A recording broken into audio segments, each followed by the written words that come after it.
Hi, Ratlings. I'm back again. It's Paranoid Rat, and I have art. This video is gonna be a bit more laid back than my usual stuff. I initially had a script written out for this, but I didn't really like the script. Didn't really know what I wanted to do, and then I proceeded to sprain my wrist, and I can't really type. So I'm just this video doesn't have a script, and it's just gonna be a speed paint I have here, and you all have been screaming for an OC lore dump, so I'm just going to be talking about this character and kind of a bit about the story that I've had in my back pocket for a really long time, and I've kind of made a few videos with like characters and stuff from it before, but I thought I would just sit down and just talk about like the world and lore and this character in particular, because why not? It's fun. And I'm sure some of you guys have recognized this drawing is for my Draw This in Your Style challenge I have going on right now. It ends the end of this coming September 30th, I believe. It's to celebrate 10K, which I'm still haven't quite wrapped my head around. So if this is something that you're interested in, I would love to see your submission. I'm taking submissions in YouTube community posts and Instagram, preferably Instagram, but some people don't have that, and I would like to see all of the pretty art that you guys make of this character of mine. Her name is Ash. I love her very much. All right, so let's talk about it then. I suppose. So this, as I said, this is my character Ash. I think she's probably one of my oldest OCs. I had characters I made before her, but none that really stuck around that I'm still like working on and invested in like I am for her. I think I created her like 7 years ago, like the first drawing of her. And this whole story and world has gone through many iterations as, you know, the genre, the world, the plot, the characters, it's gone through a lot. But right now, and what I'm pretty happy with, and was kind of been for a little while, is it's set in this post-apocalyptic world where, there's a incident called Skyfall, essentially, where the world basically kind of gave up, and where oxygen became really scarce, and a lot of the world became a wasteland of sorts. People were kind of just fending for themselves, and for a long time it was just like the Dark Ages where everyone's just trying to survive.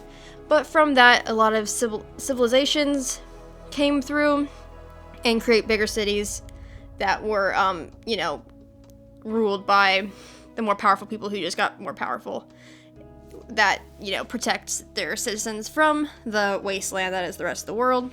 These cities are called the Dome Cities, that are basically pockets of oxygen and safety with thick walls so nobody can get in or out, essentially, where people who live in those cities aren't allowed out of the city because the world is not exactly habitable to most people. All the people do live out there. Just if you're born in a city, you kind of stay there. Good old Ash here, she lived in a dome city, but underground, let's say, because the domes are just trying to explain all this lore is going to be interesting.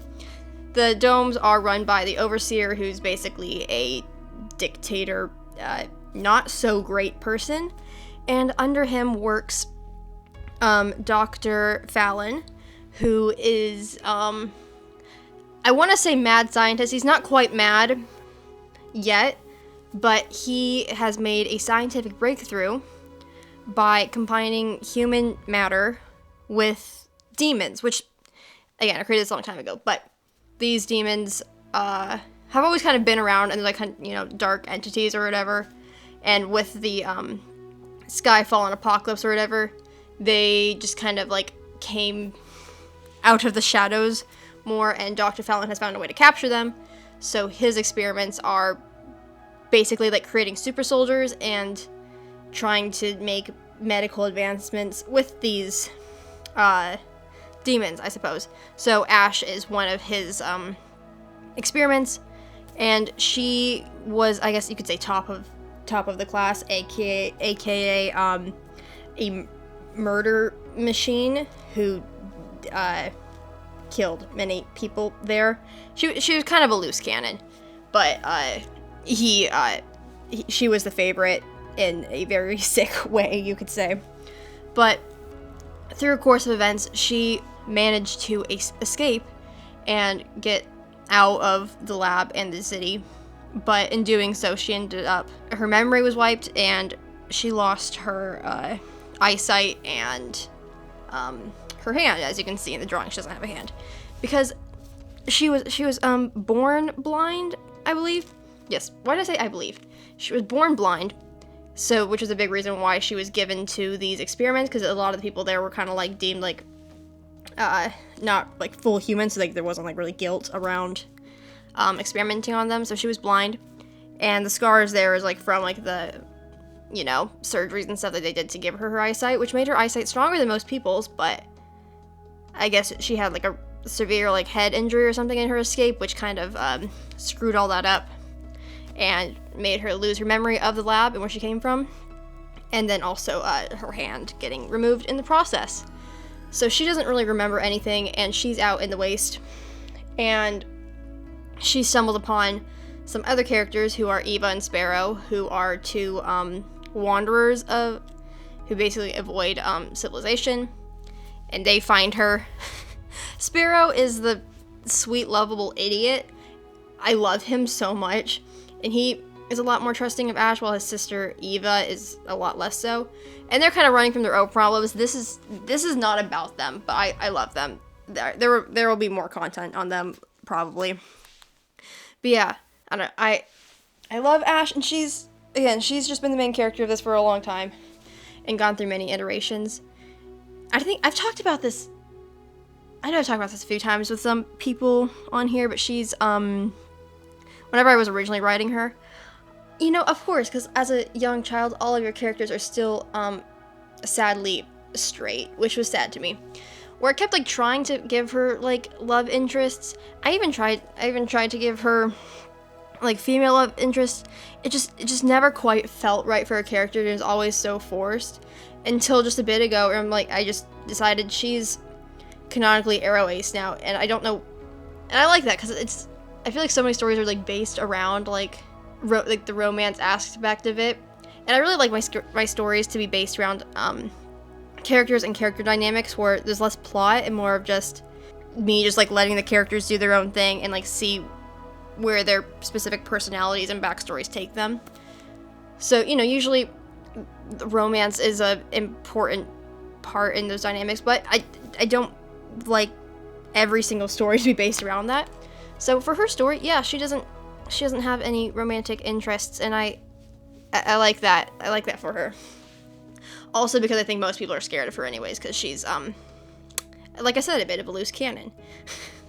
Her design has gone through many iterations throughout the years, but when I first saw her, she was very much like what 10-year-old me thought like a cool, moody teenage girl would look like, aka like just alternative and you're not my dad, which yeah, she was kind of a brat at first, but it's fine. I love her now. She's better now.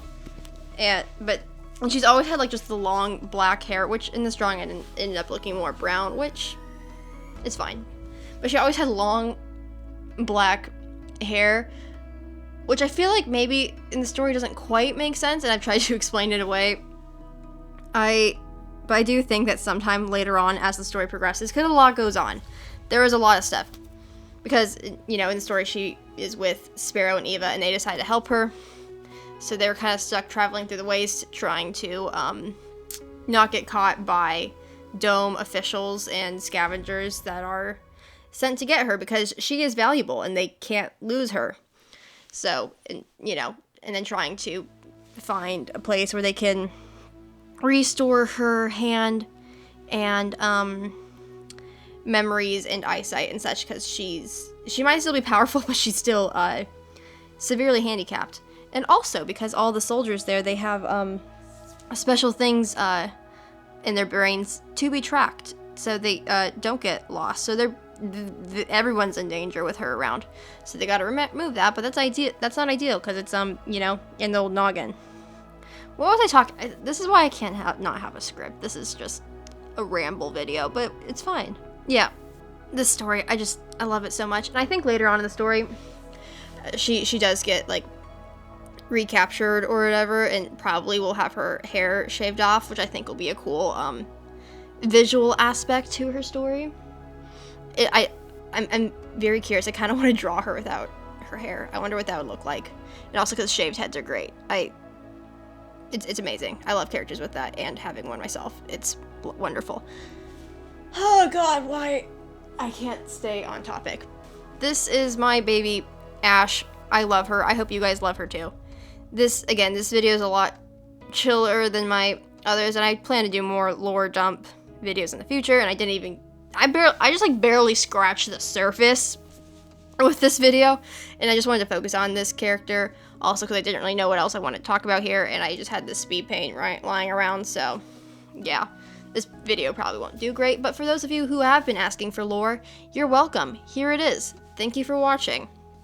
And again, this challenge is still going on, so if you're interested, feel free to submit. I will see it and I will freak out, and there will be a winner selected at the end who will get a drawing from me. So I mean, that's a fun, because I haven't done a actual winner in the past.